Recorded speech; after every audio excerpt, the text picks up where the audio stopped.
So at this point, I would like to introduce Sergio Salazar from AB Cultural Drivers.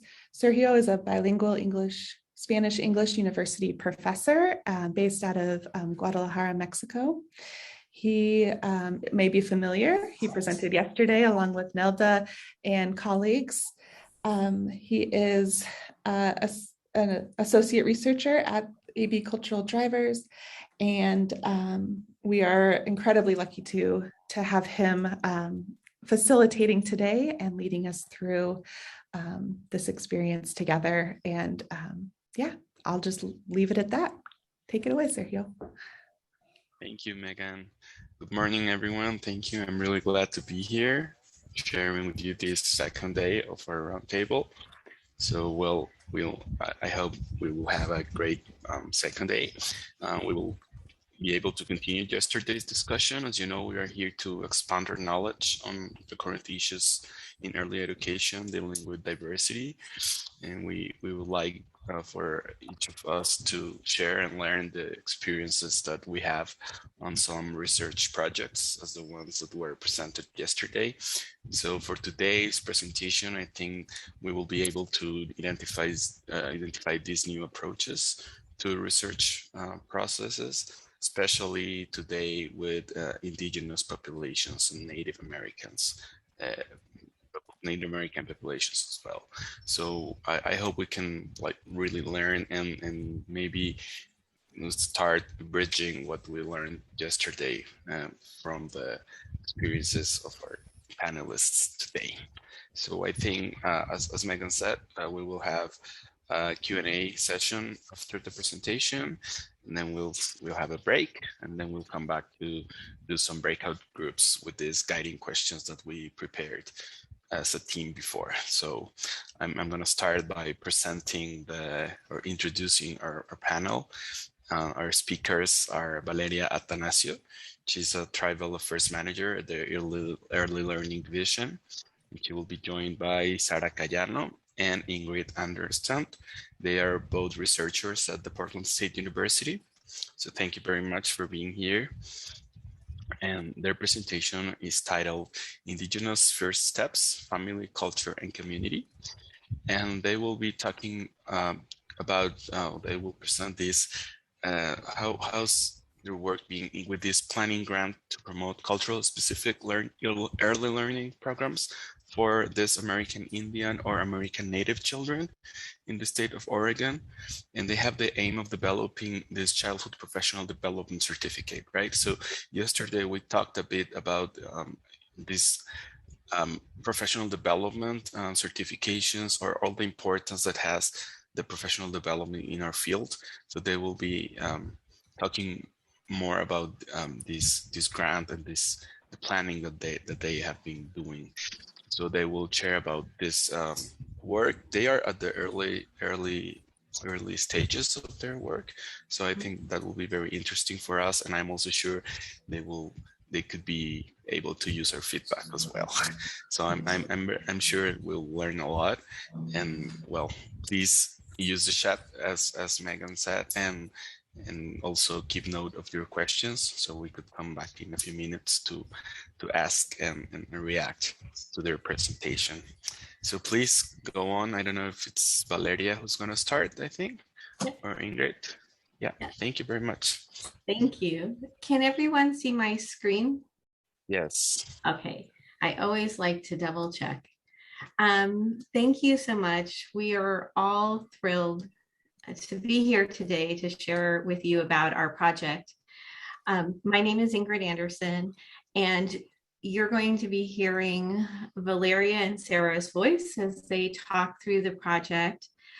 The Indigenous First Steps, I'm going to give a little background and then we'll sort of jump in.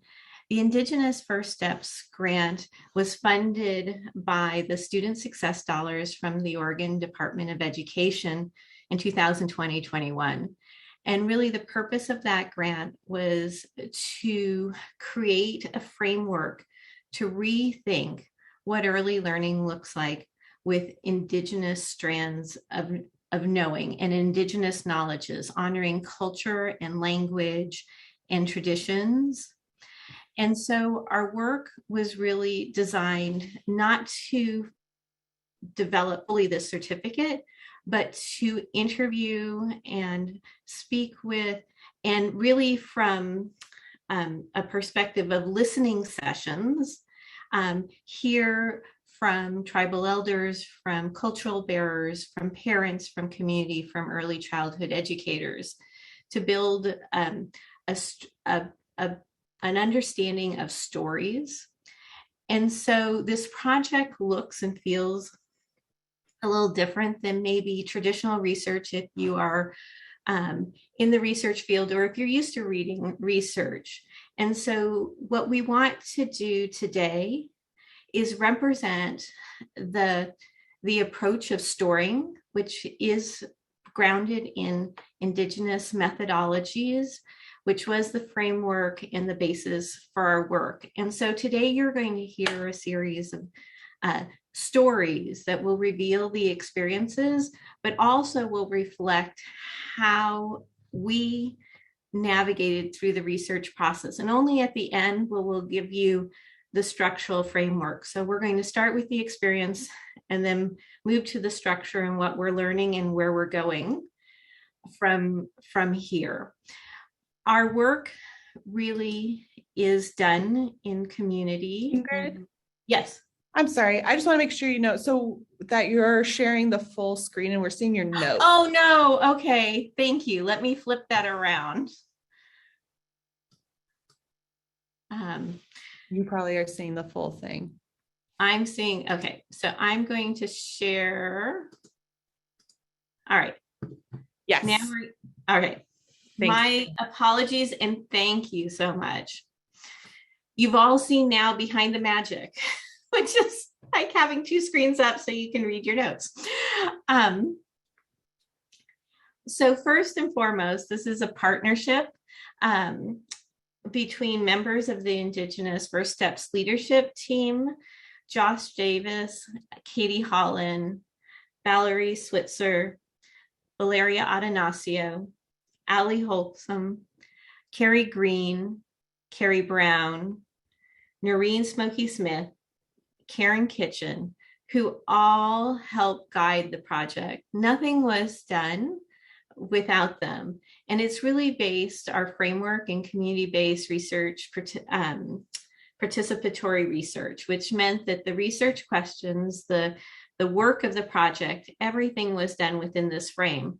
And one of the biggest things that we're working with and still trying to navigate is changing terminology as a researcher from this sort of what I'm used to in the IRB to what language is appropriate and honoring in this space. The PSU team consisted of Dr. Maria Tenario, John Nemo, Sara Koyano, and myself. And our evaluator is Dorothy Aguilar of Black Bear, an amazing Indigenous and researcher and knowing of methodology. So I need to move to the next slide. Here we go. And so I'm going to turn it over to Valeria and then to Sara, and then you'll hear a little bit from me at the end, because truly this is not my story. And so Valeria, I'm going to send it over to you. Thank you, Ingrid. Can you guys hear me okay at this volume level? Okay, so first let me say Slush Chisan, Valeria Neganim, Valeria Atanacio Neganim. So hello all, my name is, good morning, and my name is Valeria Atanacio. I'd like to introduce myself first and foremost as an Indigenous woman, a mother to two beautiful little girls who happen to be some of Oregon's early learners, and as I like to consider a lifelong early childhood scholar. I currently work for the Early Learning Division as the Tribal Affairs Manager, where I get to work with the 9 federally recognized tribes here in Oregon to support them and help bring together our governments to support early learning in those tribal communities. I'd like to start with a story from my early childhood that has stayed with me since I can remember. It was about the 2nd grade. My class was directed to do a project. This project was focused on family history, culture, and identity. One of the tasks that we were to do was to go home and ask questions of our parents, grandparents, other familial relatives about where we came from and who we were. I remember coming home so excited to ask my mom questions and so excited to tell the story to my classmates about who I was and to my teacher especially. I started doing research, asking my mom which tribes we came from and why we were considered a part of the Grand Ronde people. This is one of the first conversations that I remember having with my mother about our tribal history. My mother shared that we were from 5 different tribal bands, including the Chinook, Tututni, Shoshone Bannock, Northern Ute, and Umpqua. She shared a story of how we came to Grand Ronde. The next part of my project was to visit our school library and gather information that was available about my heritage and ancestry from books. When I went to the library, there were only about 2 books in my reading level that had information about Native American history and people, and only 1 book that actually contained any information about one of my tribal bands, the Shoshone Bannock. For this reason, my project became a project about the Shoshone Bannock people and not necessarily about the whole me. Now, as I mentioned before, I consider myself an early childhood scholar and lifelong learner. Someone who at different points throughout my life has contended with my identities and histories about my people and about my heritage that didn't necessarily resonate with me personally. Throughout my entire educational career, this is an example of a project that I do recall from this 2nd grade project that I was given an opportunity to dig deeper about my identity and history. As we know, in early childhood, identities, histories, and communities are extremely important when it comes to education for children, not only in early childhood, but in adolescence and for adult learners as well. It is our identities and history that connect us to the environments that we grow in, and it is in those identities and histories that allow us to become who we're meant to be. Now that I'm a mother, as I mentioned, I have a child receiving early learning services here in Oregon. My daughter, Safia, attends a tribal operated immersion language program by my tribe in Grand Ronde, Oregon. And one of the many projects that she was tasked with over the last 2 years, between the ages of 3 to 5, was to learn about her family history. In this moment, I was given the opportunity to share what my mother shared with me that long time ago in the 2nd grade. We talked about our tribal bands. We talked about the story of how our people came to Grand Ronde and how we arrived as a tribe. We talked about our termination and our restoration. And most importantly, I think we talked about my mom. My mother's no longer with us, but in spirit. And it's one of my proudest moments that I got to share something that she had gifted me. This to me was a great example of what we speak about when we talk about Indigenous ways of knowing, Indigenous ways of teaching and learning. That doesn't have to occur in a standardized method, and it doesn't have to occur within a box. But we can live through our experiences and through our interactions with one another.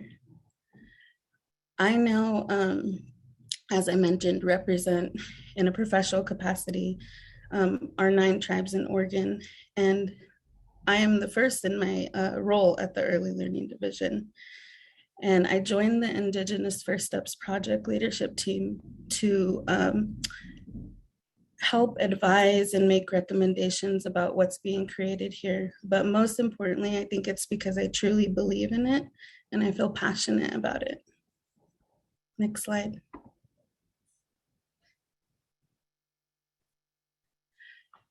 So as we are listening, as researchers, as we're building policy and as we're moving through life, I think in general, research tends to be focused on a process that is often designed for research purpose and not the participants' culture or the experiences of our families and our children. Reciprocity is a fundamental tenet in working with Native communities, and it's one that takes time in relationship building. Research often feels rushed and ask when we want community voice, but there's limited time to make connections or build relationships, impacts the representation that we can gain from a specific community that we're asking to be present. It's important to remember that families operate in all different kinds of ways. And for many different types of families, and families, especially ones that we serve with our state-funded programs, they need the extended time to engage, and they need different types of supports in order to engage. I think in general, research, tends to be focused on specific steps, and typically, at the end of something is when we start gathering that research with folks. But I think there's an importance to learn around early integration and working with individuals to build those connections over months or years along our process, from project development through the planning phases, and then to some of that more data gathering and research parts of the project. I have some reflections I'd like to share from my personal experience working on the IFS project that I think speak to both the strengths and opportunities in front of us currently where we're at. Some of the strengths I see are that this project has an intended focus on decolonizing the experience of online learning. This focuses on the impact of existing structures to be able to reach people, and for people to be able to see themselves in the things that they're learning about and the material that they're studying. Another strength of this project to me has been the approach that the research team has taken by not pushing the group on moving too fast or making decisions, even if it means that all our research goals are not met. Historically, for Native people, how we make decisions has been that we meet, in person. We build that relationship and we meet until we come to agreement. And that takes time. The importance of the human experience as well has been brought to light within this process, telling our own stories, letting our stories be a part of what we're doing and our purpose here. And also the importance of transparency, and that we're not going to always reach our research goals in the time that we intend, but that there is communication throughout that allows our partners to be with us in this process. And that this project is about building relationships. And the first grant is part of an ongoing process, really, to create long-term partnership and to create long-term success in the development of a 12-credit professional development certificate. So we fully intend to keep going and keep being transparent in the ending, and continued work will allow us to do so and help us co-create this alongside our tribal partners. Some opportunities for the IFS team to grow and potentially other grants to consider. As as I said, earlier, Native people historically, is to meet until we come to consensus. But we don't have the same sort of process to make decisions in the ways that organizations have for timelines. So in consideration when you're doing research, especially with our Native communities, I think allowing more time for meetings and for the process to unfold naturally and organically. Meetings were about 1.5 to 2 hours that allow for conversation to begin, but not fully flow to where we want to get the details and we want to get, to the hard conversations once we're comfortable with each other. There is a high importance on meeting in person, and this has been drastically, I think, impacted our work in many of our communities in Oregon, but especially our Native families, because we're not able to do that yet. So we're still staying safe and doing our best. But I think that once we safely can do so, there is a really high importance of meeting in person and being able to provide some of that networking and time for getting to know one another and build relationships before jumping into the questions.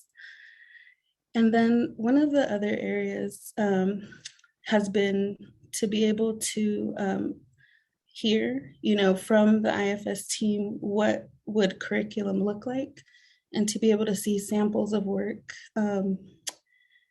that we still haven't been able to see yet. So I think that the end can feel of this, but again, it's not the end, it's just the end of a grant. We have to remind ourselves. But I think we need to keep building the relationships and let those periods of silence not be too long. Continue building the relationships in the time that you have, and continue opening up space for people to ask questions and be part of the process, even in those periods of silence, like we're experiencing now with the grant. So those were just some of my personal experiences from this team. I think that I like the way that I'm able to contribute, not only representing who I am in my voice and my experience as an Indigenous woman and parent, but I think also, the joy that I get and the passion that I feel being able to do that for our 9 tribes here in Oregon.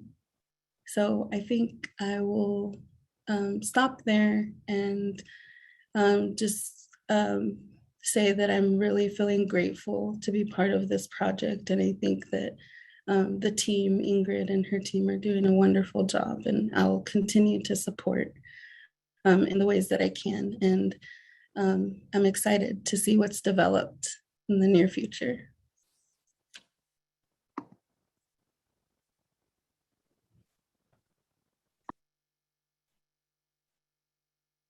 Beadu, Sara, Koyano, Quadiitsk, Canyonville, Oregon, Gaal Bahamte, Nahanguadana, Ayite. Good day. My name is Sara Koyano. I'm from Canyonville, Oregon. I'm a member of the Cow Creek people. I'm currently residing in Eugene, Oregon with my family. I'm so lucky to have been involved in the Indigenous First Steps project with Ingrid and Valeria, along with other PSU community and tribal partners.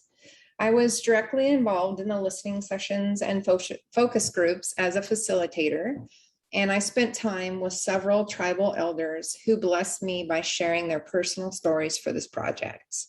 I'm a graduate student at PSU pursuing a doctoral degree in education leadership, and I'm a mom and a grandma. I want to start by sharing a couple of stories.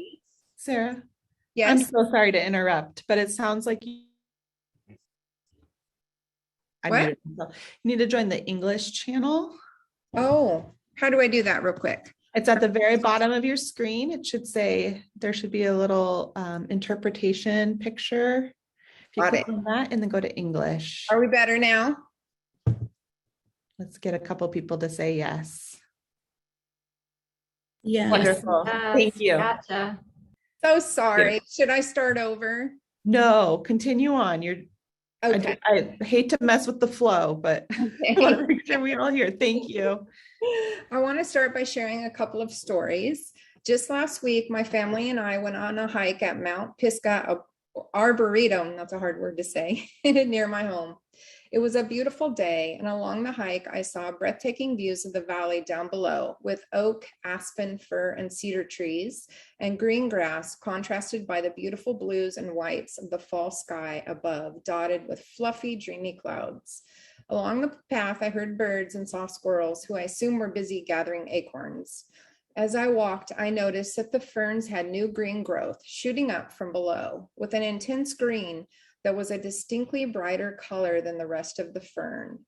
I couldn't help but think about the young children beginning new educational journeys all across our state, like my grandson who started kindergarten this year.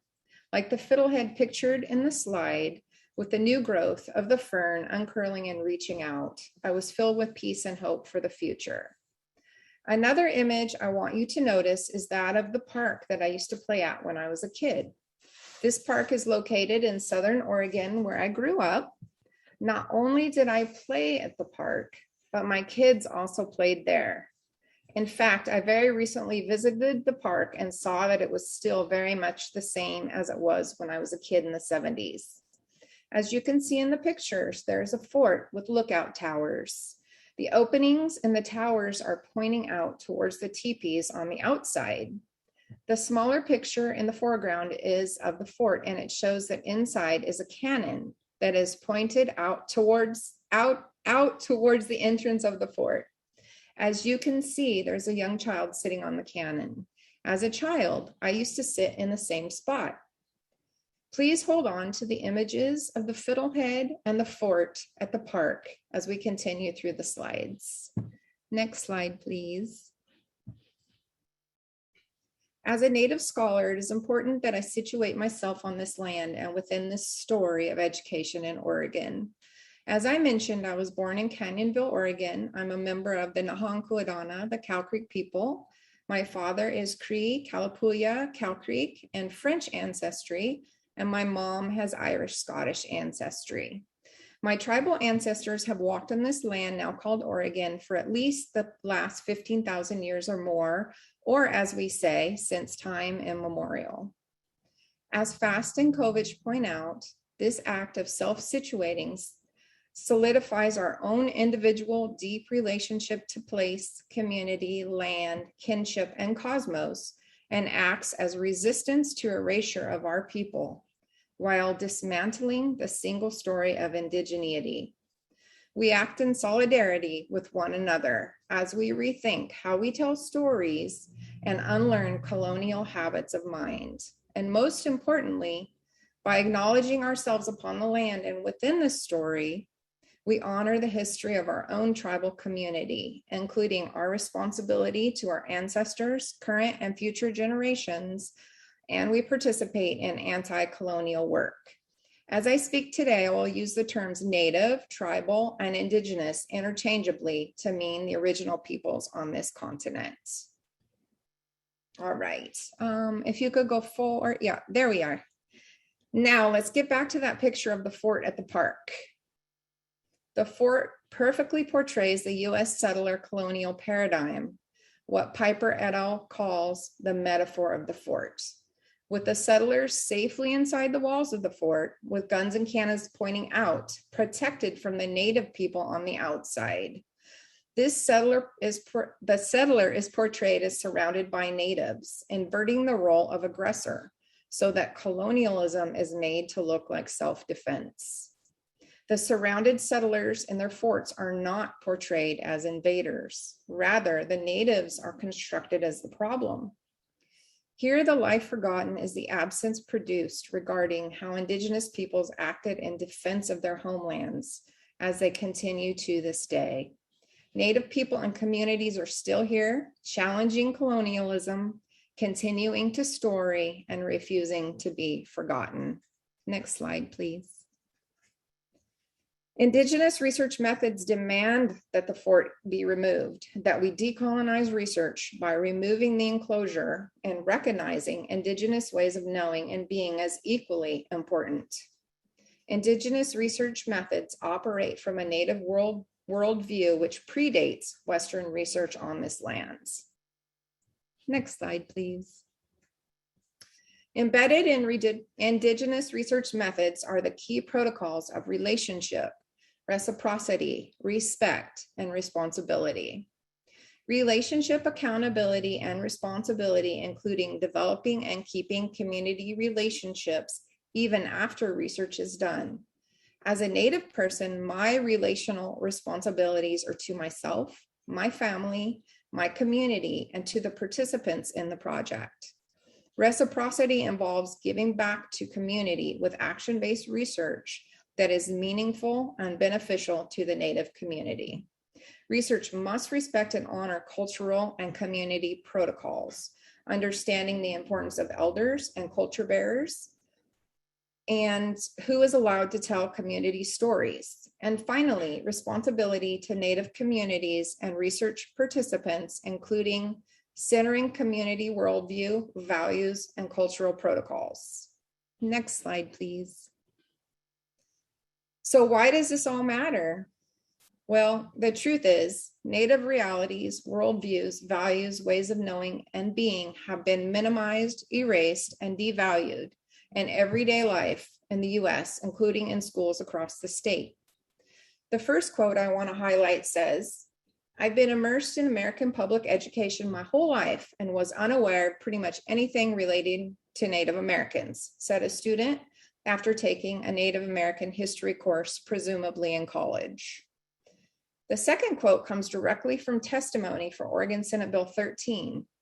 April Campbell, Oregon's director of the Office of Indian Education, is discussing training she provided to Oregon educators, noting that over the course of a year, I have provided professional development to more than 1,500 educators across the state. One of the exercises that I offer is asking participants to identify the 9 federally recognized tribes in Oregon. Less than 1% were able to identify all 9, and more than 95% could identify only 1 to 2 tribes. Let's contrast that with the fact that Indigenous education is an inherent right of Native people, guaranteed by treaty rights, sovereign status, and federal and international law. Article 8, Section 1 of the 2007 United Nations Declaration on the Rights of Indigenous People states, "Indigenous peoples and individuals have the right not to be subjected to forced assimilation or destruction of their culture." And Article 15, Section 1 states, "Indigenous peoples have the right to the dignity and diversity of their cultures, traditions, histories, and aspirations, which shall be appropriately reflected in education and public information." These are just 2 examples out of 46 articles in the UN Declaration that articulate the inherent rights of Indigenous peoples to equity, respect, and justice, while upholding the dignity and value of Indigenous cultures and knowledges, and the imperative to accurately transmit cultural knowledge to Indigenous children.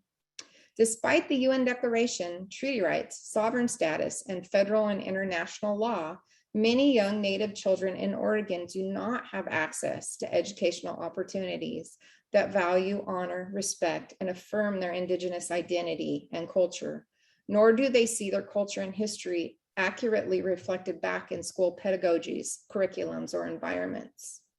The lack of Indigenous education in Oregon is a problem for Oregon's Native people and for all of Oregon's youngest citizens. Next slide, please. One theme, oh no, I changed that, but that's okay. It must not have saved. One theme that came up continually in the listening sessions, focus group, and elder culture bearer interviews was the theme that Native stories are important and they need to be told. The truth needs to be told. Native people need to know their history. This point was iterated over and over. Native ways of knowing are seen as an important and valued gift. Reclaiming the gift of Indigenous knowledge and early childhood education benefits Native and non-Native children alike and has the potential to transform the future of early childhood education in Oregon.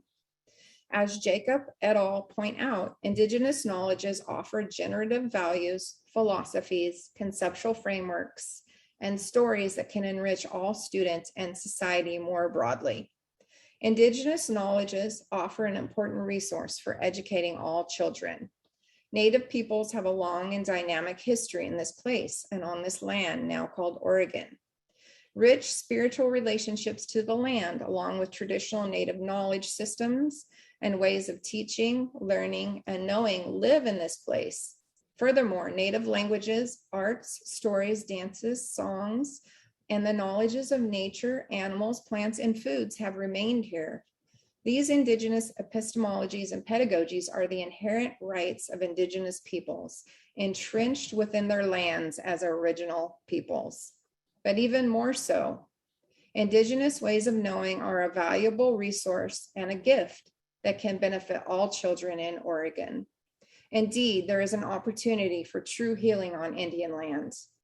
As Native poet Simon Ortiz so eloquently reminds us, hope and healing are very possible and maybe even inevitable on Indian lands. This America has been a burden of steel and mad death, but look now, there are flowers and a new grass and a spring wind rising from Sand Creek.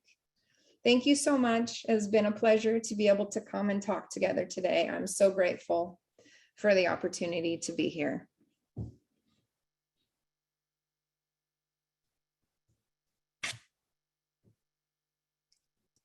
Valeria, Sara, thank you for the gifts of your words, your experiences.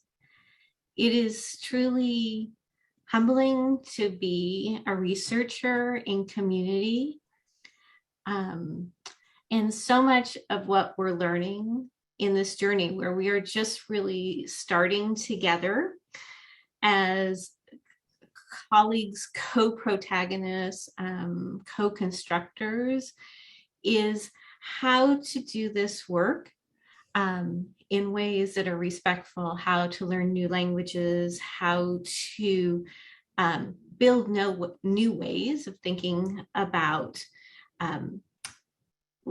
lifting and holding voice front and center, and recessing the research paradigm. And so our conceptual model looks very different than many conceptual models. And our work really was to decolonize our own practice as researchers who are non-Indigenous, and to uphold and uplift research methodologies of the advisory team of our colleagues who are researchers who identify as Native American, American Indian, or Alaska Native. And so in that, as a Hispanic researcher who is not Native American, I had to recognize that it was not my place to hear the stories, that stories need to be told by people in their own place for their own purpose. And so my work was to come alongside, it's to have conversations, but not to live differently in this space and place. And only once the stories are told and what the community has determined may come forward into the space where we are co-constructing meaning, did members of the research team like myself start to become involved. And we're now starting the process of joint compiling, writing, referencing, vetting, and eventually finalizing what it will mean to reconstruct fully what online learning looks like, focused on Indigenous ways of knowing. And this is something really different from ourselves. This is the first part of the project. We have since put together 4 more grants requesting funding and resources. We see this as a minimum of a 10-year project and commitment on behalf of the work in the university. Because if we are truly to have relationships, if we are to value reciprocity and reciprocal relationships, then this is an ongoing step in a long-term commitment to building together what is valued by the community. And so let's get to our last slide. I'll share with you a few of the sort of main things that the research team learned in particular. The importance of not putting traditional language from research into this. We had to work and move from this concept of co-constructing, which is very natural as a qualitative research who talks about and talks with people about their experiences, to ideas of conceptualizing and contextualizing information and stories, and knowing that was not my place to do that, and to hold in a space of waiting and learning. Looking at then to how we decolonize those data analysis methods and move away from this process of having to have meaning, which means that that there was a completely iterative process, that we had to wait and see how the community wanted to bring forward the research, that we needed to step back and realize that self-determination needed to lead the process, that was not the research team's work to be done. And so the community-based participatory research framework is incredibly helpful in creating guides to make sure that self-determination happens, and that the leadership team, their work, their advisory, their guidance, and moving from the researchers helping to set the agenda to having the agenda set by the community and the researchers following that construct. There is a strong commitment to Indigenous voices in framework, and really having to work to bracket our knowledge. We realized almost at the beginning that we could not adapt any curriculum for the project. We could not adapt any existing structures, that we really needed to start from the ground down, and that the threads, the memories, the stories gleaned from the process of listening is really becoming the basis for designing culturally responsive ways that value and prioritize and the goals of Indigenous and other teachers of Indigenous young children. We realized that it is a very, Indigenous methodologies are very iterative cyclical process, and that within the IRB, which is sort of the last realization, if you work in research, we have a process by which you have research approved at the university. And we went through 5 cycles of the IRB process in the months that we were together working, realizing that trying to construct one story at the beginning was not appropriate, and that the iterative process of learning and reflecting and changing created a new process of engaging with the systems of research in the universities themselves. And then finally, our guidance by our leadership team, who met with us monthly and sometimes bi-monthly, really to work to follow the protocols that centered Native stories and voice was critically important, and to understand that research protocols and Native American, Alaska Native protocols are different, and that the researchers had to let go of their own protocols in the process. We are still learning, we are still building, we are nowhere close to being at a place where we have framed, finished framing the foundation, but we continue to go forward and work together. And this is our story today. Thank you so much for listening.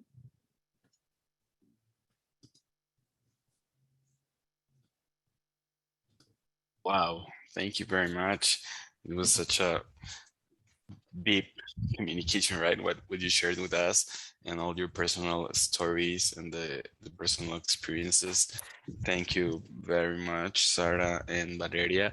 I think we have a lot of time for questions. So I was just wondering, you were talking about the importance of, changing our frameworks in times of, well, in terms of the time and the timetables and the schedules and this set and fixed boxes that research has, especially in universities or with institutions. I was wondering if you could, for the three of us, the three of you, sorry, if you could tell us a bit more about how these changes translate into real life research, right? How your practices had to change in adjusting these times in order to work and to gain the confidence with the community and to have these cycles of reciprocity and these complex processes. And how does that change, or how do that changes have impact in the more formal part of the research and adapting to institutions and our timetables and our deadlines and all that. I think that's something that could open the conversation. And I'll also be happy to read in the chat if you have some questions, or if you want to also raise your hand and open your microphones, we'll start this conversation. Valeria or Sara, would you like to start? Yeah. One of my biggest sort of where I like to advocate is investments, where we're placing our investments, and the fact that, this is, as I shared, the first role of its kind at the early learning division.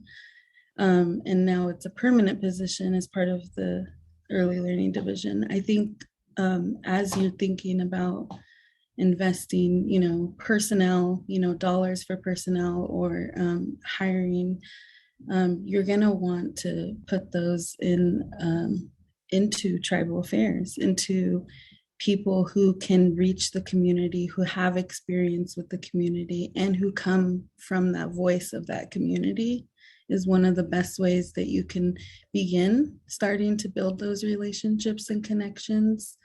And as far as the timelines go, I think we've learned through this process of the first grant, monies that we receive that, this is a phase project, this is us thinking long-term, how we are going to sort of finance the continuation of this vision. And so I think it happens in steps because our current structures and systems maybe don't allow for some of that long-term quite yet. But the idea would be that, if you can, break it up into phases or project chunks, you can build on your vision moving forward. But definitely investment into personnel and into people who can reach communities that you'd like to include. Thank you, Valeria. Sara? I just wanted to, thinking about that question, I just wanted to say that when I got involved in the project, it sort of, the funding came in sort of late. And so it was all really rushed. And it was really good for me to kind of stand back as an Indigenous person to listen to the leadership group and their ideas of how to move forward and their time frame, which was different than what we thought maybe we could do. So in the end, I think we ended up being accomplishing much more rich, meaningful work by slowing down and following the lead of the leadership group. So that really, as a researcher and a scholar, that really did help me a lot to be involved in that and to learn from that experience from those super wonderful people, who I consider to be my teachers, the leadership team. So. Thank you. I mean, I don't know, Ingrid, do you have something to add or any more ideas or experiences? It is really interesting in terms of grant and grant timelines. And that I think was something that we all talked about and worked to make very transparent in the process. And I think that we use the word tension a lot. There's this tension of a grant or a grant structure that has required outcomes against what is a natural process that honors the community in following the work. And so while we met elements of the grant requirements, we did not come out with this complete vision of what the learning strands would look like for the 12 credit professional development certificate. And what we realized is in our own, in falling into the trap of the structural elements of research, that what we thought we could accomplish in the period of time given really is something that's going to take several years to build from, but yet we have responsibilities and commitments to our communities, to the students. And so we can continue to grapple with that. And the only thing that we can do is be transparent in the process and look for ways to show the flaws in the system and to continue to work with these structures at the university, like the IRB, to work to help educate and say and show that these structures push up against what is Indigenous research methodologies. And one of the things we did pass on is we worked really hard to create a reading list of some of the current and the most well-regarded books on Indigenous methodologies, and that should be posted, and that has been really helpful. And I read in those books every week, in addition to listening to Sara, to listening to Valeria, to following the guidelines of our advisory leadership team to make choices and decisions as I think about what next steps are in this process. Thank you. Hey, thank you. I think that that's really helpful and really opens the spectrum of what we need to take into account, right? When starting this type of projects and these methodologies, and also adapting even to that's already written, right? It's not always the same. I don't know if you have the audience, if you participants have more questions, or because otherwise I could continue. I was also wondering in the yesterday we were learning about the importance of stories, right? Of storytelling and knowing the stories, the personal stories. And well, today both Sara and Valeria, they shared their personal stories at this at this point of introducing ourselves and themselves to the projects. And I was wondering how is the experience of getting to know the stories of people who's involved in your projects being, because in the project that we presented yesterday, the one about the professional development opportunities for early childhood education providers, I had the opportunity to interview one Indigenous Native American provider, and what she told us was this difficult the problems or the issues they are having in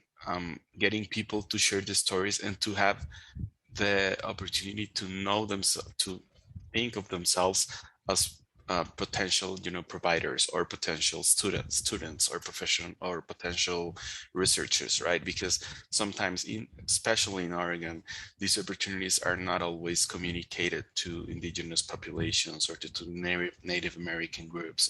So I was wondering about, because I was the one doing that interview with one of our indigenous providers. She also talked about even the terminology, right? If it's Native American or if it's indigenous, and there sometimes I feel like in our state we're behind some other states in terms of the tribal and indigenous cultures.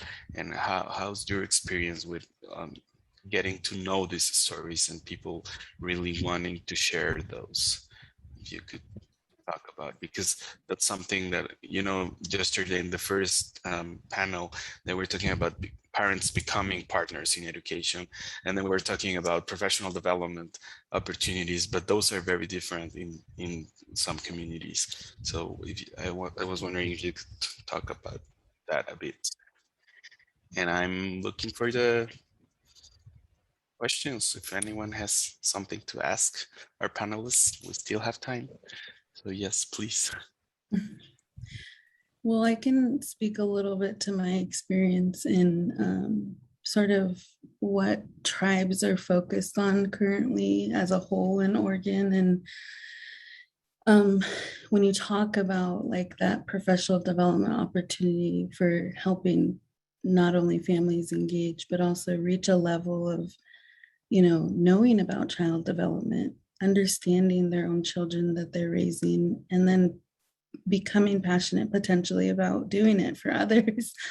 A lot of the tribes, have, focused their funding like on CTE or like high school, like CTE programming, where they could start building that, understanding earlier, working with high school students, working with early, late, juniors, seniors in high school, to learn about early childhood, to, potentially intern and work within the spaces of early care and education. Tribes are really passionate about grow your own, professional ECE people, and work really hard to make sure that there's pathways for education available and communicated widely. But I know one of the things that, and I can speak from my personal experience in Grand Ronde, is like we sometimes were met with opportunities. I know, like, about probably 5 years ago, we were trying to create an opportunity for people just in our community who we already knew potentially were providing family care or child care from their home for cousins or other relatives, and trying to get them licensed or trying to get them certified. And that is, it was hard. I mean, we basically had no takers at that time, because, again, it's about sort of how do we remove some of those structural barriers and make sure that there's opportunity for other pathways, because it's not always going to be a credentialing system or, even looking at our organ registry system, like how does that impact specifically our not only Native educators, but BIPOC educators in Oregon, and people who want to take care of children and are passionate about it, but don't necessarily want to do school or go through those traditional education pathways. So I think that's something that tribes are, focused on building, and in partnership with what we have going on right now too, with the creation of a tribal early learning hub. I know some of our priority is set in that area of how we could, enhance, the state's ability and all of our systems and structures to be just more flexible and offer opportunities in different ways. So that's just my initial thoughts on it, but let Ingrid and Sara add if they'd like to as well. Just to add on to what Valeria just spoke about, personally for me, for my tribe down in Douglas County, our tribe just opened up very recently a preschool. And they are also working on revitalizing the language and the culture in a way that's can be shared with the children in the preschool. In fact, yesterday I just got in the mail a couple really cute books from the tribe. One is numbers and one is colors, to add to the other books that they produce that are about animals and just general Degalma words. So that's really neat. And also the tribe is involved in the Grow Your Own project with looking to get more rural teachers, just recognizing that children need to see themselves reflected in their teachers as well as the curriculum. So there's a big involvement in that area, trying to look at ways to get more tribal people in the educational careers. So that's what I know about that. And as far as working with the folks that in the listening sessions, focus groups, and the interviews with the elders and the culture bearers, I feel like it was a true blessing to me to be able to listen. I didn't do hardly any talking. It was all listening and hearing these really meaningful and important stories, which I feel like came directly from my ancestors and my relatives. And as a young child, I grew up and never learned anything about my tribal history in my education. My tribe was not mentioned once in my whole entire 12 years. And so that was very difficult as a young person, with identity, trying to figure out who I am as a person and having the images portrayed in my education of, Indians at Thanksgiving and Columbus and Sacagawea, and that's pretty much it.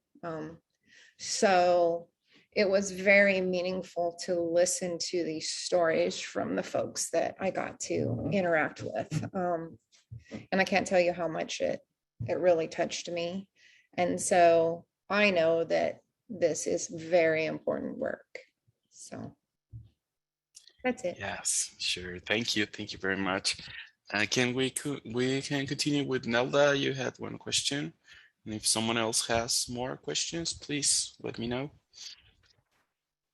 Hi, everybody. Thank you so much. I'm very delighted and honored to hear the story and some of the things that you mentioned today that are so connected to the experiences that we are having with other projects and this we presented yesterday. But I mean, in the spirit of self-growth, as you were talking, I realized that often as a multiracial, multi-ethnical person with identities and navigating the system, I hold attention often, most of the time. That it's, I would say, the most challenging thing as a professional. And I'm wondering if you feel that tension too, because navigating the system has an impact in us as people, in our health, in our mental health. And I've been doing this work for 22 years and actually started doing my work in my native land, Mexico, with Indigenous community in the urban setting. And so I've been attuned to the work, for such a long time, but it's challenging as a research to be able to navigate and actually function itself as a navigator, as a bridge between, doing research in a way that is honest and open and relatable, and just that feels that it's with the community, they are doing it at the same time that benefits them, and at the same time navigating all these other systems and mindsets and colleagues, that we're all in the path of growing, and sometimes people that are making decisions that need a lot of education, honestly. And so I don't know, it's a reflection. I just want to thank you, because you made me realize how much I've been holding that tension, and I think it's part of the work, and I've owned that responsibility, and I try to uphold it the best I can. But I'm wondering the spirit of sharing together, if you do it, and if how you navigate that. Thank you. Thank you for sharing, Nelda. We definitely, I think many people can relate to you in the words that you shared. I certainly do, as I, have a lot to learn as well. I only come from Grand Ronde, but now I've been representing the 9 tribes in Oregon and having to learn about really the intricate histories related to all of our 9 tribes in Oregon. And I do struggle with this, as you mentioned. I think it's part of this work, and in sort of balancing, how much good I can do and how I can stay transparent and connected to the community, and not feel, like we're, beating a dead horse, as they say. Or, how are we making these intricate changes, in our system? And I think it's all about, those small changes, just as small changes lead to big outcomes. And I really just appreciate you sharing your experience, and know that you're not alone, and all of us probably have struggled with this, right, in our work, and how we can help our communities really thrive. And so I just wanted to acknowledge what you said and say that I'm right there with you. And I think it is a balance, and it's just so important that representation is at the table. And I think that's what keeps us motivated and keeps us going, is that we need to continue pushing, that dial. And it begins with small changes, because those really do add up. And as you can see, even look at research, how it's transformed, and how we're finding, way more methodologies and things for that qualitative research that truly impacts our communities. And that dial is shifting. So I appreciate, your 20 plus years of dedication to this. Thank you so much. Thank you. Thank you. I don't know if anyone has more questions. I was also thinking about the importance of this, how we're always trained in research, like to identify biases and like to be honest, and the reflexivity of our jobs and our projects and the different roles we have. But also in this type of projects show us how we could also use some of those biases, right? And maybe shift also the way in which we see our professional backgrounds and our personal stories as researchers, not only the stories from the communities or the people we're working with, but also to take advantage, in a positive way, not in a negative one, of those stories and those things that we're thought that are biases could be harmful for research, but they also can be very useful, and they can mean a lot of things, and they can help us like to redefine these concepts you were talking about, this importance of redefining concepts and changing terminology. And that has to do with some of the questions that we prepared for the breakout rooms next. And it was something that I was really impacted with when discussing with the team and some of their colleagues, such as, for example, Professor Nemo, was how the very concept of education needs to change, right? And what we think about quality and education. And that's one of the questions that we will see later. But that's also very important.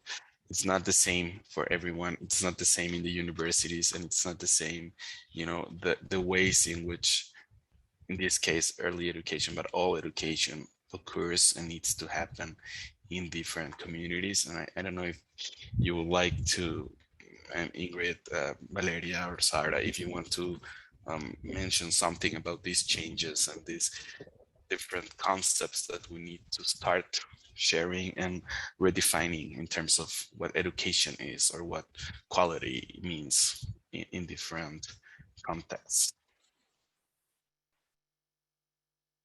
That's something we talked the last time we saw each other in the planning, right?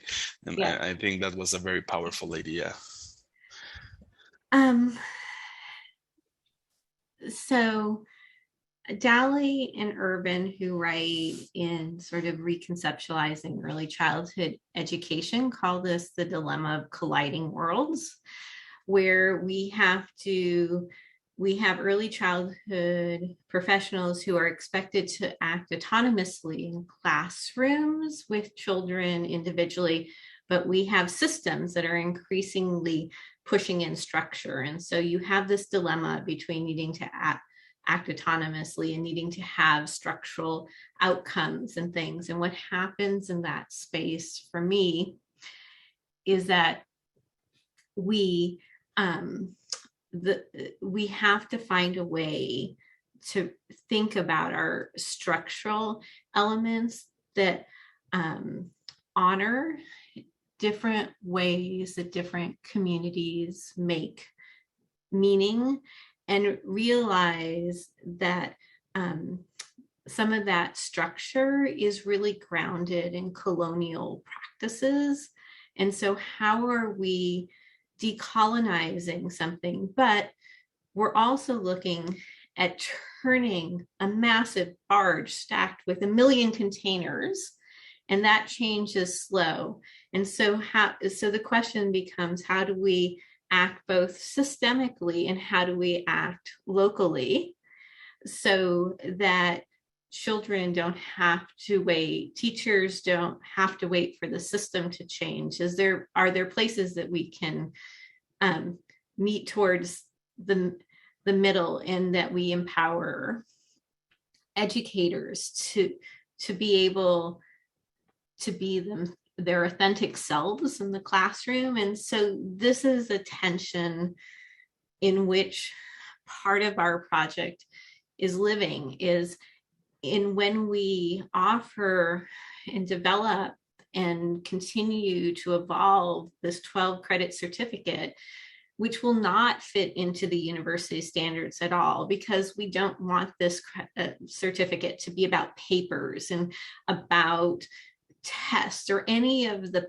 colonizing features. And if the learning is co-constructed, how do we even unpack the university system to have this space? And we're trying to learn how to do that. And so that's just where I'm sitting with the tension. And Sara, Valeria, you have your own lived experiences with this as well.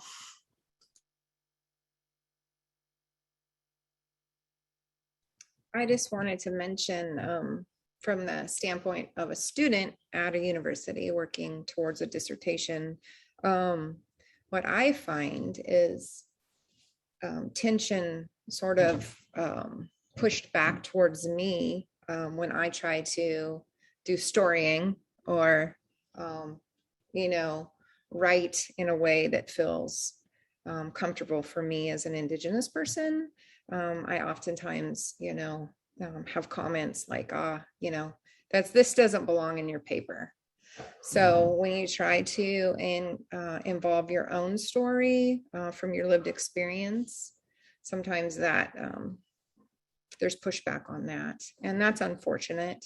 And I think that there's a lot of education that needs to happen in explaining why this is the way to write this paper. This is absolutely the correct way to write this paper. It's not coming from a Western European standpoint. So I feel like I'm making progress, but there's still pushback, but I'm not going to give up. So we'll see how that turns out in the end. But that's just my perspective as being a student in academia in the state of Oregon. Thank you, Sara. It might be. Valeria, go ahead. Yeah. Oh, I was just gonna say that I think right now we're in a really unique time. And for early learning, honestly, it's sometimes the older grades where it becomes more rigid, right? In terms of how we teach, how we learn within the settings, academic settings, but we are seeing I'm just kidding. we're seeing great things happen in education as a whole, and we have a lot to learn from those experiences around Oregon of how we can change the structure of education. I mean, because there's examples out there, we see it happening every day in our schools and our early learning environments. So how do we also highlight that and learn from it in a systemic way, as Ingrid talked about, because that's a locally designed sort of method. And how do we take that and amplify it to be, to apply to our systemic structures? Thank you very much. Yes, it means like to have this structural change as well. We have one question here from Leslie. She's asking if you had the gift of removing, for the panelists, I mean, if you had the gift of removing one barrier with no questions asked and a fully resourced investment for either research on or the early care and education system, what would it be based on your historical and current experience? You had this gift of removing one barrier, what it would be.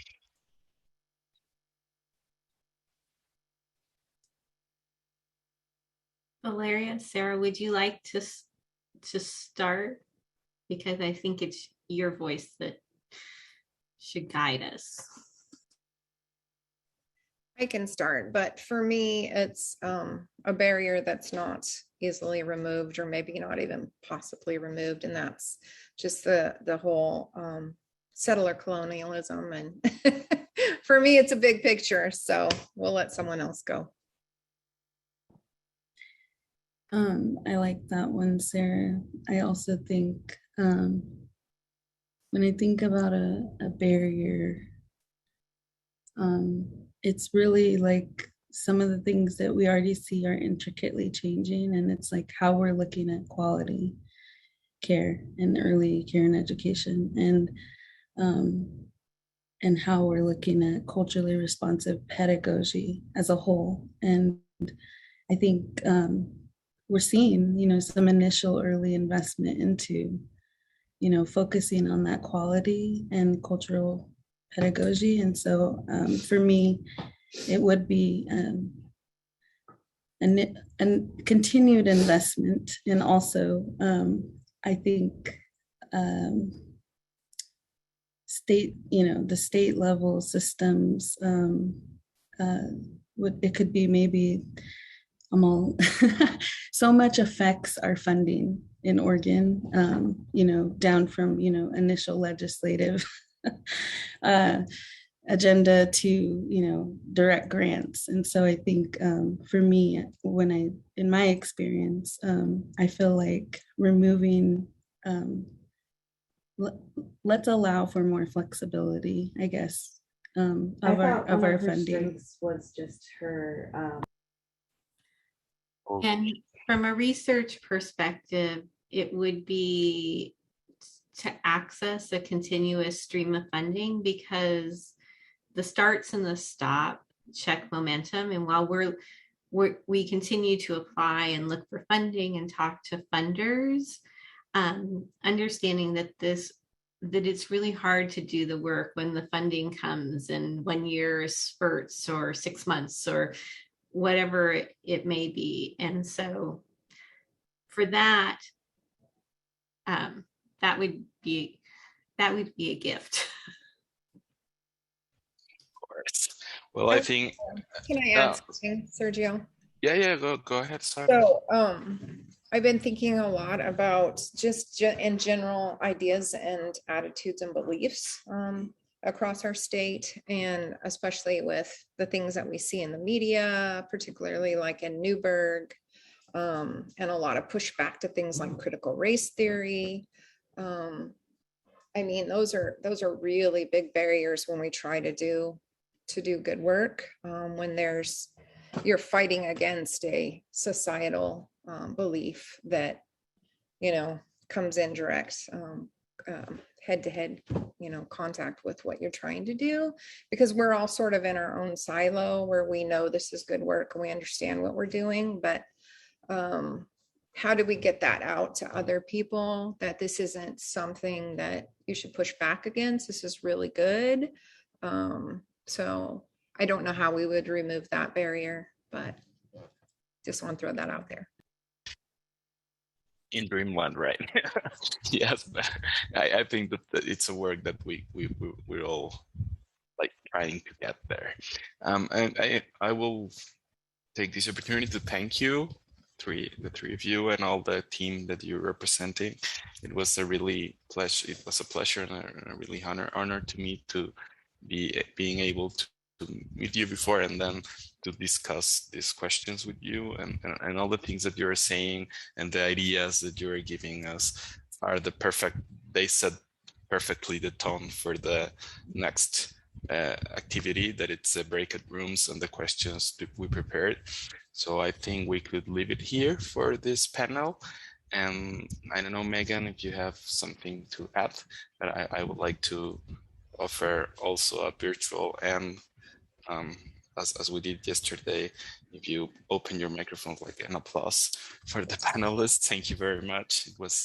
It was beautiful.